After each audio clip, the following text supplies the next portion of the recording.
Hi guys! Andito kami ngayon sa Shinkobe. Inihintay namin yung bullet train na sasakyan namin na papunta ng Mount Fuji. Alam nyo ba na first time naming tatlo na makapunta dun, kaya excited na rin ako makita yung Mount Fuji. Pero ang sabi sa news, wala pa daw snow yung tuktok ng Mount Fuji. Pero okay lang, excited pa rin naman kami. Pagkapasok namin ng bullet train, etong isa ay naiihi na nga daw. Alam nyo, mas gusto ko talaga tong bullet train compare sa eroplano. Dahil napakaluwag at hindi ka talaga maboboard sa loob nito. Pagkalipas nga ng ilang oras na biyahe namin, ay nakarating na kami dito sa Shinfuji Station. Ang first destination namin ay syempre ang tutulugan namin ngayong gabi. Hapon na kasi nang bumiyahe kami papunta dito sa Mount Fuji.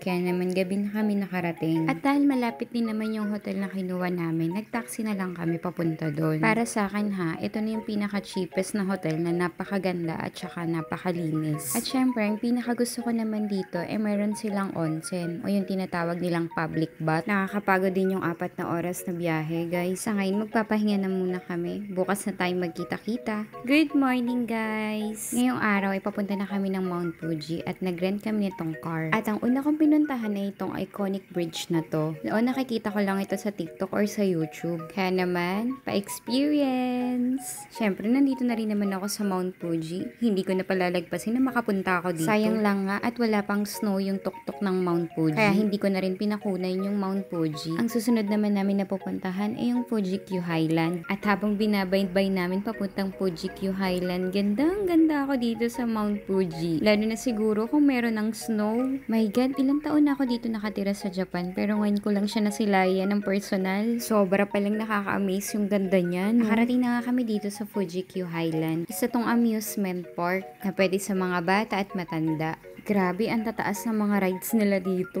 Nakikita ko palang nalulula na ako. My God, hindi ko talaga kayang sumakay sa ganyan. Siguro nung kabataan ko, kaya ko pa. Pero sa ngayon, hindi na. As I expected, napakalawak dito. Parking area pa lang nila ang lawak na. At mula dito sa parking area, ay naririnig ko na nga yung mga sigawan ng mga nakasakay dyan sa rides na yan. Ikaw ba naman nang sumakay dyan? Talagang babaliktad yung sikmura mo. Kung akong papasakayin mo dyan, kawawa talaga yung katabi ko. Baka mawalan siya ng buhok pagbaba namin.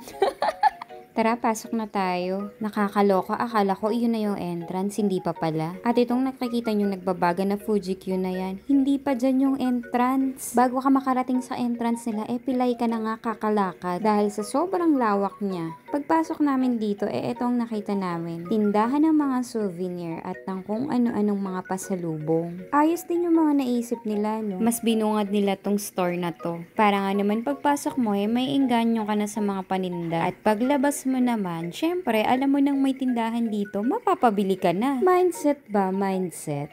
At kung inaakala nyo, nakalagpas na kami ng entrance, abay hindi pa rin. Yung mga nakikita nyo na yung mga yan, restaurants yan at mga store. Abay talagang literal na nag-isip tong mga to, ano? Mabuti na lang talaga at dala namin yung suitcase ni Sinchang na umaandar. Abay kung hindi, may stress na naman talaga ako sa kaingayan niya. Kabisado ko na yan, alam ko namang magre-reklamo yan sa paglalakad. Pero ang mami nyo, syempre chill lang ako dito. Mabuti na lang din talaga at yung panahon ngayon ay nakikisama, ano? Sakto lang yung lamig at saka yung init. Feeling ko malapit na kami sa entrance. Meron na kasi akong natatanaw na rides mula dito. At yung ticket booth, ayun na. At sa wakas, nakakuha na rin kami ng ticket. Para makapasok ka, kailangan mong itap yung QR code. At kukuhanan ka ng picture. Dahil yung mukha mo yung ipapakita mo kapag sasakay ka ng rides. Okay rin, no? Hindi mo na kailangan magbitbit ng ticket. At nakapasok na rin kami sa wakas. Ano ba naman yan? Christmas tree? Bungad na bungad ka talaga?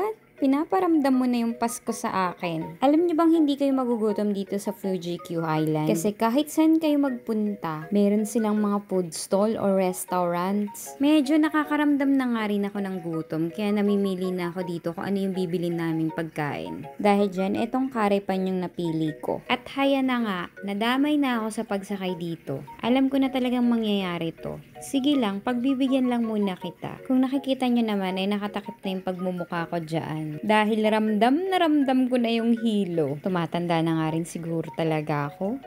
Kasi nung unang sakay ko dito, nag-enjoy pa ako eh. Pero ngayon, kung titignan nyo naman, halos hindi ko talaga na-enjoy. At itong anak ko, pinaiikot-ikot niya pa talaga ng sobra yung upuan. Napasana all na lang talaga ako na masaya.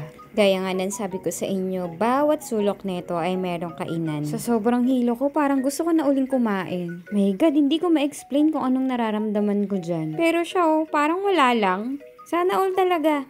Sana all talaga wala lang. Papunta naman kami ngayon dun sa mga pangbata, kay Thomas. Yung mga pambata, para naman mahimasmasan muna ako. My God, kahit dito kay Thomas, gusto niya pa rin akong isamang sumakay. Hindi niya talaga ako napilit sa pagkakataong to dahil nasusuka na talaga ako. At nakita niya naman tong water vote na to. This time, sinamahan ko na siyang sumakay. Dahil hindi naman siya paikot-ikot at dahan-dahan, go for the go. Para di naman hindi siya malungkot na nag-iisa lang siyang sumasakay sa rides, ano? Dahil nga hindi na namin kayang sumakay ng daddy niya sa rides, mag-isa na lang talaga siya na sumasakay usually. Kapag kaya ko namang siyang samahan, napipilit naman. Kagaya na lang din itong choo-choo train ni Thomas. Ang nakakatuwa sa Fuji Q Highland na to ang daming pangbatang rides. Para sa akin, mas gusto kong puntahan yung mga ganitong amusement park compare sa USJ or Disneyland. Kasi naman sa mga ganong amusement park, hindi mo talaga may enjoy lahat ng rides. Kasi sa pila pa lang, mauubos na talaga yung oras mo. Bawat rides na sasakyan mo, ang haba-haba pa ng pila. Compare sa mga ganitong amusement park na hindi crowded at walang masyadong pila. Talagang may enjoy mo lahat ng rides na gusto mong sakyan.